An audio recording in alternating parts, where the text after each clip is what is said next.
పల్లవి room లో ఉండి బాధపడుతుంది. అప్పుడు ఇంకా చరణ్ వస్తూ ఉంటాడు. చూసి ఓయ్ ఇదిగో అని చరణ్ పేపర్స్ ఇస్తూ ఉంటాడు. ఏంటండి ఇదేంటి పల్లవి ఆడుతుంది, నీకు చదవచ్చు కదా, ఒకసారి చూడు నీకే అర్థమవుతుంది అని చరణ్ అంటూ పేపర్స్ ఇస్తూ ఉంటాడు. ఇంకా పల్లవి పేపర్స్ తీసుకొని చూసి ఒకసారి షాక్ అయిపోతుంది. ఇంకా అలాగే బాధపడుతూ కలం నీళ్ళు తెచ్చుకుంటుంది. చరణ్ చాలా కోపంగా పల్లవిని చూస్తూ ఉంటాడు.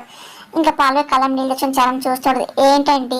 ఏంటి డివోర్స్ పేపర్స్ ఇస్తున్నారు అని పల్లవి అంటే డివోర్స్ ఇవ్వాలంటే డివోర్స్ పేపర్స్ ఇవ్వాల్సింది అని చరణ్ మాటలు పల్లవి ఏడుస్తుంది.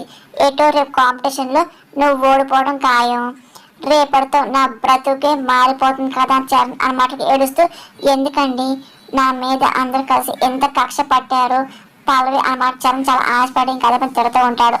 అసలు నాకు నువ్వు వద్దు అని చెప్పి అంటూ ఉంటాడు. అసలు నిన్ను పెళ్లి చేసుకుని నాకు ఇష్టం లేదు అని చెప్పి అదే పనిగా అరుస్తూ ఉంటాడు. పల్లవి నచ్చబో ప్రయత్నం చేస్తున్నా చరణ్ ఏమాత్రం వినిపించుకోడు. ఇంకా ఆశపడుతూ ఉంటాడు. అసలు నా జీవితం నువ్వు వద్దు, నువ్వు వెళ్ళిపోవాల్సిందే అని చెప్పి చరణ్ అంటూ ఉంటాడు. ఇంకా అదే పనిగా పల్లవి ఏడుస్తుంటది. తన మెల్ల ఉన్న తాళం చూపిస్తూ, ఇదిగో నాకు అసలు ఈ బంధమే వద్దు అని చెప్పి చరణ్ అంటూ ఉంటాడు. ఇంకా మాటలు పల్లవి ఇంకా అదే పనిగా కుమిలిపోతూ ఏడుస్తూ